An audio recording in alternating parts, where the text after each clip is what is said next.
Olá, pessoas! Vim fazer um vídeo inaugural de um canal no YouTube. Então, eu acho que a melhor maneira da gente começar é eu me apresentando para quem ainda não me conhece.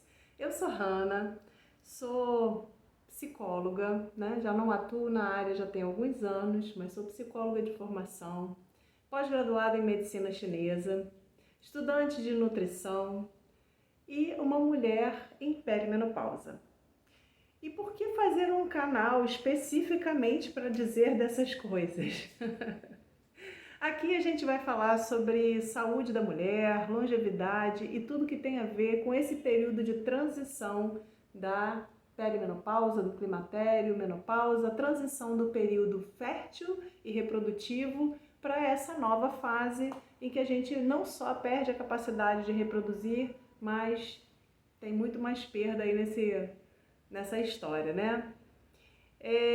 Eu comecei a me interessar muito pelo assunto quando eu comecei a sentir na pele o que significa, né, fisiologicamente, materialmente, estar passando por essa transição efetivamente. Eu fui a vida inteira uma mulher muito bem resolvida nessa questão, nunca tive muito, não soube nunca o que era TPM, já começar por aí, né? Tive cólicas menstruais quando era ainda muito jovem, depois que tive minhas filhas, não soube mais o que era qualquer incômodo dessa natureza, de forma que eu mal me lembrava quando eu ia ficar menstruada, né? Usei pílula há um ano da minha vida, foi uma experiência terrível, né? E tão logo eu pari, eu optei por usar DIU. Então, a minha vida hormonal, vamos dizer assim, sempre foi muito preservada e, felizmente, muito equilibrada. E eu, talvez por conta disso, tenha acreditado em algum momento, erroneamente, que a menopausa ia ser muito tranquila, né? E que era só a cessão da menstruação. Aquilo que já não me incomodava passaria então a me incomodar menos ainda, e era isso que eu imaginava. É certo que ao longo desse processo eu fui percebendo aos poucos, até por ser uma pessoa muito ligada, né, no meu corpo, eu fui percebendo umas perdas, mas eu, em hipótese alguma, correlacionei essas perdas à questão do declínio hormonal da menopausa. E você deve estar se perguntando, que perdas são essas que ela está falando? Bom, uma delas, né, você está vendo aqui no meu rosto. Eu tenho manchas de melasma, né? E essa foi uma das coisas que me incomodou, talvez uma das primeiras coisas que me incomodou e que eu não sabia, mas tem relação com a questão hormonal, né? É uma luta, né? Para quem tem melasma sabe que é um negócio bastante difícil de controlar, né? Me obriga a abrir mão do sol, que é uma coisa que eu amo de paixão, né? Mas para quem ainda não sabe, né? Fique sabendo, melasma tem tudo a ver com a questão hormonal. Bom, e aí passado mais um tempo, eu tive um eflúvio telógeno importante, queda de cabelo, para quem não sabe. As minhas unhas, que sempre foram bem fortinhas, de repente começaram a ficar um pouco mais fracas. Em alguns momentos eu tive cansaço, perda de disposição física, o que para mim foi uma coisa estranhíssima. Eu sempre fui um trator, né, de fazer 1,5 milhão de coisas e coisas que me exigiam bastante do físico, né? Durante muitos anos eu tive casa, então eu que não tinha grana, então eu que ia cortar grama, eu que pintava a casa, lixava, e, enfim, toda sorte de trabalho braçal, um trator, realmente. Sempre brinquei muito dizendo que eu era um homenzinho, eu acho que até nesse aspecto também, né? Muito disposta fisicamente. Em algum momento eu comecei a sentir que essa disposição ia caindo. Em outro momento, a questão da memória, a questão cognitiva ia se perdendo um pouco. Mas olha, gente, hoje eu estou correlacionando isso à menopausa depois de estudar e compreender o que efetivamente acontece. Mas naquele período em que eu estava passando por essas coisas, eu realmente não fazia essa conexão. Sim, tive um período de muitas cândidas, depois tive um outro período de muita infecção urinária, e assim as coisas foram, o tempo foi passando, mas a menstruação estava lá. Então, para mim, né, senso comum, menopausa é igual a cessão da menstruação. Não cessou a menstruação, não estou na menopausa.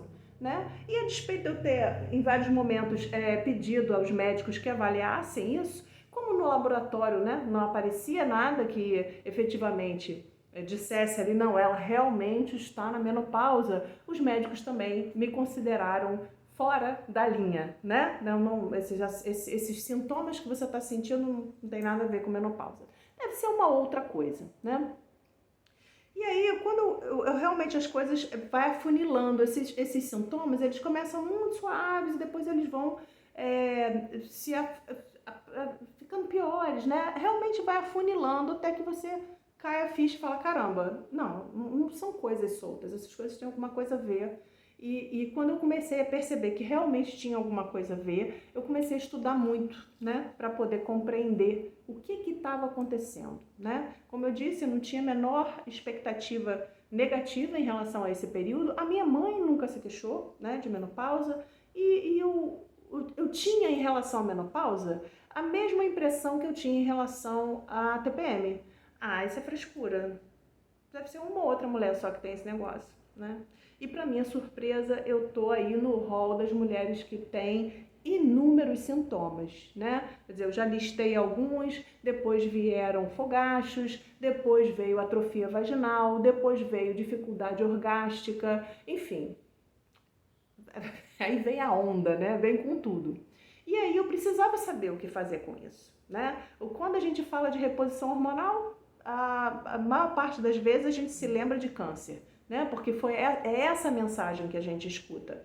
Então, a minha mãe, a única coisa que eu ouvia a minha mãe falando sobre menopausa é, não vou fazer reposição hormonal porque dá câncer. E aí, caramba, eu tinha que desbravar um universo totalmente novo, né?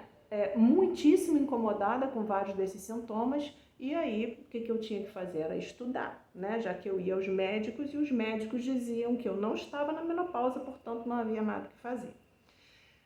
O canal, na verdade, hoje, ele é já um passo mais à frente nesse trilhar, né?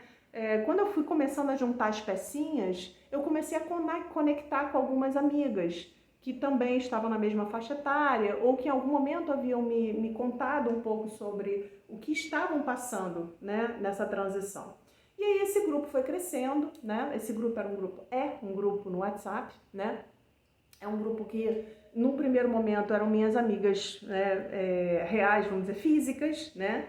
E que a gente usou ali aquele recurso para trocar uma experiência, para contar o que tinha, o que estava passando, como estava superando, o que estava fazendo, né? E tudo que eu estava estudando, eu queria dividir isso com as pessoas, né?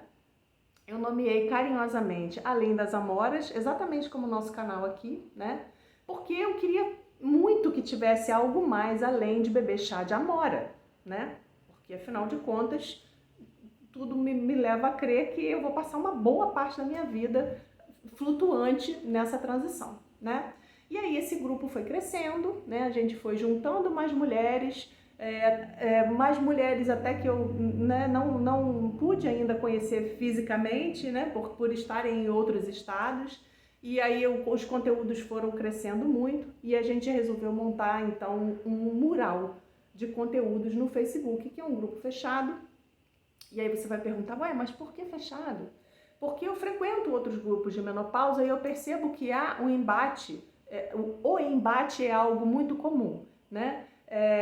E eu não queria esse tipo de coisa, eu não queria um grupo público para todo mundo ficar questionando, botando o dedo na cara, enfim, acho que muito disso deve ser por conta da falta da progesterona que deixa a maioria das mulheres muito irritável, eventualmente, e eu não queria esse tipo de coisa fazendo um grupo aberto, então nós fizemos um grupo fechado, que é um grupo mega comportado, que de fato é isso. Tem essa intenção de colocar de fazer daquilo ali um mural só para a gente expor essas informações, né?